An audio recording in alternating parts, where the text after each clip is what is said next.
Yeah, what's going on? Had to get a new situation going here. Had a little transmission disruption issue, so that's why the videos have been coming a little bit slower. But I'm actually getting this one in late because what I want to do is I'm going to talk about Kwanzaa. And the reason why I want to bring this up, number one, it's the holidays, but when I went to work, someone said, "Hey, how was your Christmas, Kwanzaa, or whatever?" And I'm like, "Why bring up Kwanzaa?" See, this is the thing about propaganda. It'll make white people think that black people celebrate Kwanzaa and actually have a cultural heritage connection with a Kwanzaa. But Kwanzaa is a made up holiday. And we know who did that. It was an FBI agent, a coon agent. That's what they're called. That's what I call them, coon agents.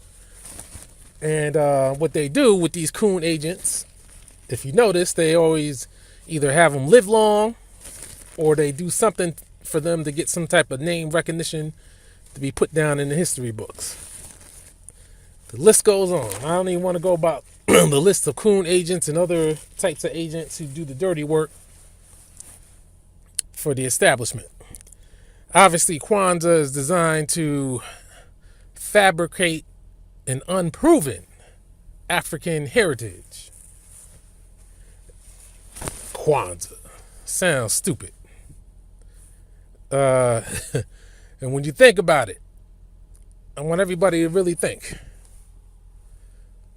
Have you known anyone outside of some political organization who actually recognized or celebrated Kwanzaa? I know I haven't.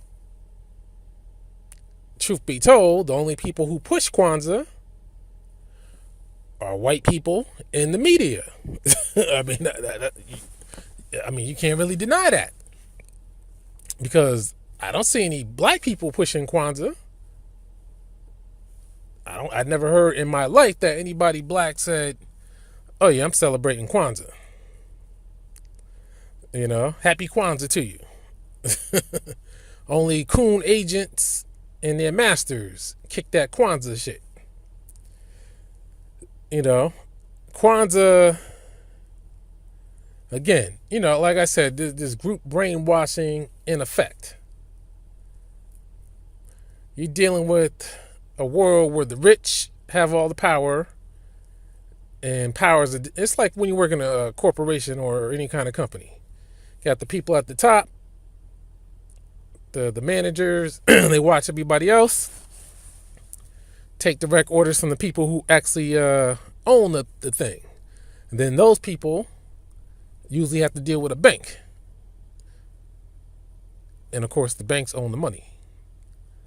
So that's what you're dealing with on any level in this country, in this world. No matter what happens, always watch the people. That's why they always say follow the money. You know, because the truth is, when you think about it, you can't really follow money. You can't trace cash money.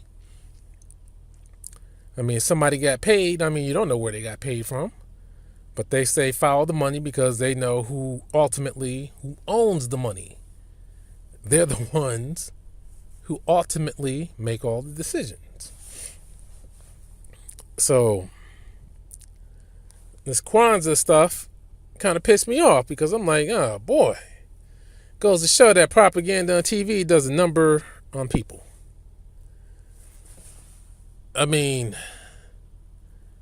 to think that we are supposed to have some type of connection with some goddamn Kwanzaa, which is supposed to be some pseudo, that's what I use the word, pseudo made up African related craziness. It's kind of like having African spirituality, people practicing African spirituality.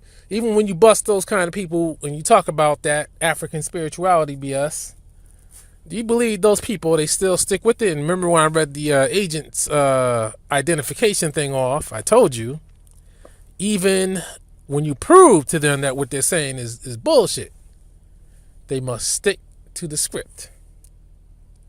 So after you tell them and show them African spirituality is bogus, why do they stick to it? Even when you ask them to demonstrate it for us, and they fail to do that, but they stick to it. Those are coon agents. So that's what this Kwanzaa is. It was created by a coon agent. And people don't mind being coon agents, man, because, it pays. And, I was talking on that TRS show. I guess they're closing operations on that the other night. And I was explaining about the JFK thing, and people hate when I talk about that. But you could tell people who are on the employ of others, they get upset because, that's a sensitive issue with them. Why are you always worried about the JFK thing? Because it affects what happens today. That's why. Even though that was all the rich people's game, that JFK thing. It's a rich people's issue. As far as the power and the elimination of it. We're just pawns in the game, as that coon agent Professor Griff said. But he doesn't mind being a pawn in the game as long as he's getting paid and getting some mixed action going on with these women. But people get upset. You talk about how things happen. You know what?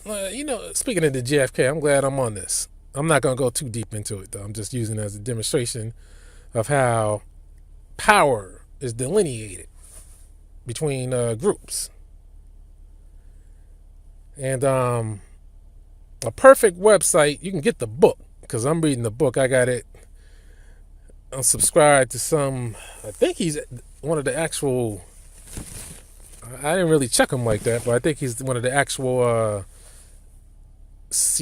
former CIA agent that was involved in it. But he, kind of revealed some information to help the investigation along. And he's, but he's convinced that Johnson did it. But Johnson didn't do it, even though Johnson helped.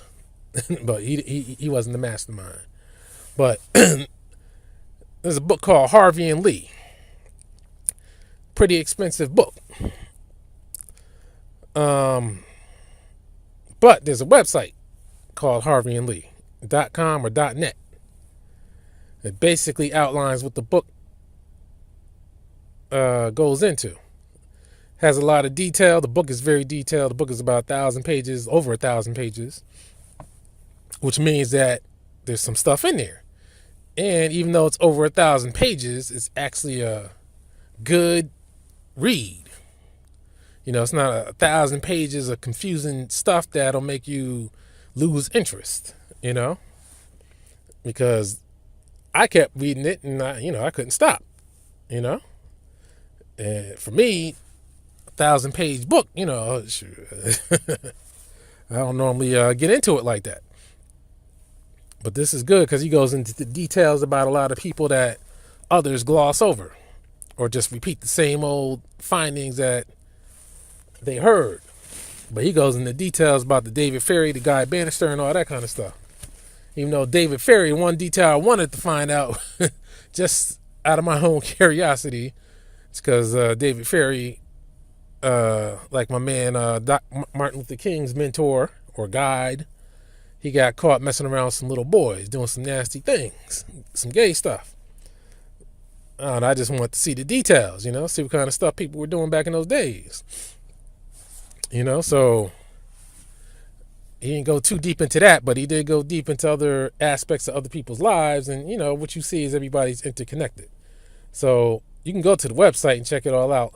And the good part is it's actual sources and when he's throwing in his theories, he'll let you know that that's what it is, but those will probably make up less than 1% of the total read. And he shows the evidence. That's the key thing. Because, people always ask, where's the evidence? Well, he shows the evidence. Can't be denied. So it confirms what I always suspected, that Oswald was, there had to be two of them. But how? I didn't finish reading the entire book. The how's the mystery, because everybody seems to swear up and down the Oswald they met was the one they saw on TV, while others say, well, he looked a little bit different. But anyways, that's that. So that's what I'm trying to say on that part, is that there are agents out there. When you read the book, you'll see that the CIA, the propaganda is everywhere. Your next door neighbor could be FBI agent or CIA. Nothing but terrorism, serial killers. Frank Sturgis killed at least 60 people by himself in a mass killing. These people are sick. But that's what it is, man. It's all about killing. Everything that people thought, as far as, keeping former European colonies down and shooting down the leaders, it's in there with the evidence. Patrice Lumumba, you name them. Dominican Republic, you name them. They even killed a UN Secretary General, Dag Hammarskjöld or something to that effect, because he wanted to solidify peace in the Congo, and he wanted to help Patrice Lumumba so that, the Congo could have their own country and run on their own accord. And Alan Dulles said this man has to go. So they killed the man. And I like the way the author leads up to everything. He demonstrates that everybody that is supposed to be involved, how they have a, killing, to them is like drinking a cup of coffee, no problem. And these are people in the highest places, So for people who ask, name the names, when, how, this book names the names, the when, and how. Yes, George W. Bush is in there too. George H.W. Bush is in there. But all these agents, the main thing to get out of it, and the reason why I'm going there, is because it shows you that the one constant was the CIA had to pay people to do this, that, and the other. It's the money. It's all about the money. That's why they kept the colonies down and the independence of these nations down, is because it's about the money. The corporations owned by the banks, they needed to continue what was continued during European colonization, which is to have free access to all the natural resources so they can continue their lifestyle and their position. That's what it's all about. Everybody knows this, but, when you read these things and you see the evidence, then, get a better insight into how these people were and what they thought about. You start asking yourself, who was worse, the Europeans or the Americans? But like I always say, the Americans did what they did because white power was, and the third world was starting to be challenged, and whites were losing, namely in Vietnam. So, again, this is what this Kwanzaa. Coon agents, they get paid, they do jobs, and they get perks. Just like the Zaza Alis and a whole bunch of these other coon agents out here. They get paid, they get perks. But the reading of it goes back to after World War II, shows that they still had to have details and had the people live normal lives in detail, so that you can have some type of track record, but at the same time they had them moving constantly on the move so that there wouldn't be any track record. So You gotta look out for neighbors that you might know that stay, may not talk, but allow you to get to know them for a little bit, then they're on the move. That's so back, once something goes down, they can have somebody to say, hey, do you remember such and such who moved here? People might say, yeah, I met the person once or twice, and you might have vague memories of the person. No hardcore details, but it's just enough so that they convince other people to say, hey, they were here, for good or for bad. So Kwanzaa doesn't do us any good, because Kwanzaa has nothing to do with us. That's why. That's just some made up craziness to make us appear as if we have the African heritage. But again, it's all propaganda, and the reason why it's propaganda is because you have to prove the African heritage. You can't state it. Like I say, you always have to have the supporters of the lie, the agents, to say, we're African. I'm unapologetically African. You don't know what you are because it hasn't been proven. You can call yourself unapologetically African, but that doesn't mean the next man is. And like I said, if we're African, how come the white man treats the Africans better than us? Uh-oh. That should say it right there. That should put an end to it right there. So, this on the first day of Kwanzaa, you should know that this is all BS. All BS. But I think most of you know that because nobody celebrates the Kwanzaa. But when you keep wondering how come you see on TV, the white man's TV, Happy Kwanzaa, you got to ask yourself, how come he keeps trying to push that shit? Nobody celebrates that shit. Nobody reckons. Who the fuck celebrates that? No black people I know. No black people I've ever known celebrated Kwanzaa. But they've been pushing it more and more over the last 10 or so years. I mean, before I heard about it when I was a kid, but it sounded alien to me. Didn't give a damn about it. And again, it was in school. White teachers telling me about the shit. And acting like it was some shit I was supposed to get into and supposed to relate to. And I'm looking at them like, what the hell is this? I don't know nothing about this craziness. Get this out of here. But when it's on their TV and they keep pushing it and trying to recognize it as official, that should tell you something. That should tell you that they're trying to push it. Why do they want us to have Kwanzaa? But when it's something else, they don't want us to have none of that. Damn some Kwanzaa. Are Africans celebrating Kwanzaa? Nope. Of course not. Like I said, you put all this African stuff together that keeps getting pushed on us. It should be clear. I know most of you already know what the deal is. Pretty clear to you right now. That's why I think everyone should critique these people. Back them into a corner. So that they'll say, FBI, CIA, you know what? I quit.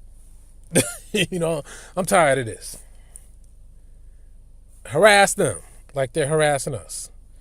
So, damn some Kwanzaa, some alien African Christmas. Truth be told, you do history, goddammit. The Christmas is the African celebration. If you want to get real, and dare I say the Hanukkah too, if you want to get real, because those are real. See, they take the real, and they want us to have the fake. Some goddamn Kwanzaa. Man, get out of here with that.